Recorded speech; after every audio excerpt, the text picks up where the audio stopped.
Hi friends, തനിനാടൻ പാചകത്തിൻ്റെ പുതിയൊരു വീഡിയോയിലേക്ക് എല്ലാവർക്കും സ്വാഗതം. ഇന്ന് നമുക്ക് പാവയ്ക്ക തോരൻ എങ്ങനെ തയ്യാറാക്കാമെന്ന് നോക്കാം. ആദ്യമായി ഒരു പാനിലേക്ക് കുറച്ച് വെളിച്ചെണ്ണയും 1 ടീസ്പൂൺ നെയ്യും ചേർത്ത് ചൂടാകുമ്പോൾ കടുകിട്ട് കൊടുക്കാം. കടുക് പൊട്ടി വരുമ്പോൾ അതിലേക്ക് ചെറുതായി അരിഞ്ഞു വെച്ചിരിക്കുന്ന സവോളയും 3-4 പച്ചമുളക് ചെറുതായി അരിഞ്ഞതും കുറച്ച് കറിവേപ്പില ഇട്ട് വഴറ്റിയെടുക്കാം.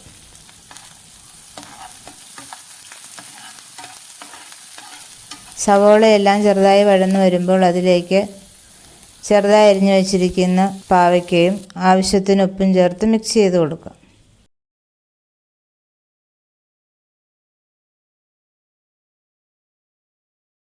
മിക്സ് ചെയ്തതിന് ശേഷം മൂടി വെച്ച് വേവിക്കാം. പാവയ്ക്ക എല്ലാം വെന്തതിന് ശേഷം ചിരകിയ തേങ്ങ അതിലേക്ക് ചേർത്ത് തുടരെ ഇളക്കി മൊരിച്ചെടുക്കാം.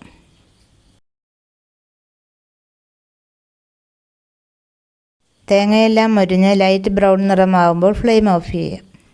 ഇപ്പോൾ നമ്മുടെ പാവയ്ക്ക തോരൻ ഇവിടെ തയ്യാറായിരിക്കുന്നു. ഈ വീഡിയോ ഇഷ്ടമായാൽ ലൈക്ക് ചെയ്യാനും ഷെയർ ചെയ്യാനും കമൻറ്റ് ചെയ്യാനും മറക്കരുത്.